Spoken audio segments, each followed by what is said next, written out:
Eh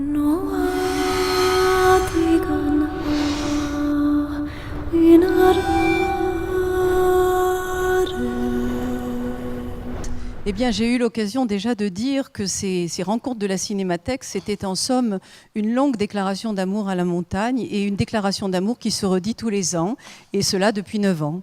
Et je crois que c'est formidable pour nous. Et ça veut dire ce soir que nous avons, ce soir et jusqu'à samedi soir, un rendez-vous d'amour ici avec la montagne. Et grâce à votre présence, et je la sens très, très intense, je crois que nous allons passer une soirée formidable et que ce rendez-vous d'amour, il est exclu, je pense, pour chacun d'entre nous de le manquer. Et ce que je trouve de particulier cette année, c'est en fait que les rencontres ont vraiment trouvé une identité ici à Gap, avec des films choisis, bien choisis, de qualité, avec des acteurs, des réalisateurs, des intervenants qui viennent aussi très sincèrement parler de ce qu'ils font. Et cette authenticité, ce climat, cette ambiance, je trouve qu'au fil des années, maintenant on peut dire que ces rencontres de la Cinémathèque à Gap ont vraiment trouvé une identité propre à Gap. Ces rencontres illustrent vraiment parfaitement ce qui est finalement en train de devenir notre territoire. Il y a 30 ans, il y a 20 ans, Gap était une ville en montagne avec des urbains qui vivaient comme des urbains et qui avaient la montagne pour fond de décor.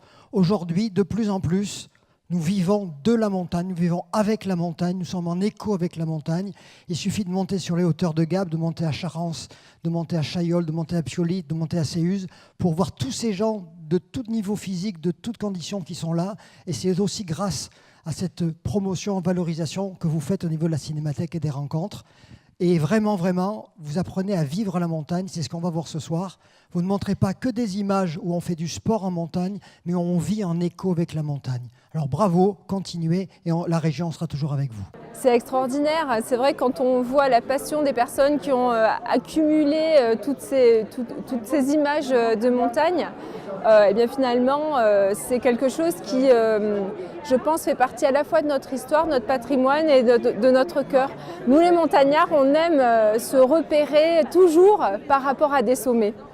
Donc là, c'est aujourd'hui la montagne qui nous réunit, aujourd'hui, c'est autour d'elle que nous fraternisons, que nous sommes heureux d'être ensemble, et je crois qu'il faut la remercier, et puis remercier tous ceux qui rendent cela possible, et en premier lieu la Cinémathèque, et puis tous ceux qui font la collecte d'images époustouflantes qui nous ravissent tous les ans. Ils sont adorables, ils sont incroyables, ils sont passionnés, et c'est vrai que moi je suis admirative devant tant d'amour et cet amour qu'ils nous transmettent de la montagne et de cette passion qu'est le cinéma de montagne.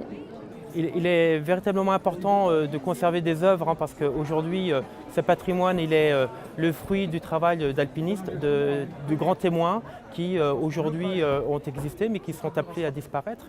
Et si on n'a pas des témoignages, si on n'a pas des images, si on n'a pas des personnes qui perpétuent l'image et la tradition de ce qu'est la montagne, eh ben c'est tout un pan de notre histoire, de notre culture qui peut s'échapper. Et on a vraiment un travail très conséquent à produire et c'est pour ça que l'ensemble des collectivités, la région, la ville de Gap, le département, l'État, l'ensemble de ces pouvoirs publics s'organisent pour pouvoir accompagner la Cinémathèque de montagne dans cette œuvre qui est vraiment une œuvre importante et de niveau national, voire international, parce que le massif alpin et le massif pyrénéen sont tout autant impactés par ce patrimoine culturel qu'est la montagne.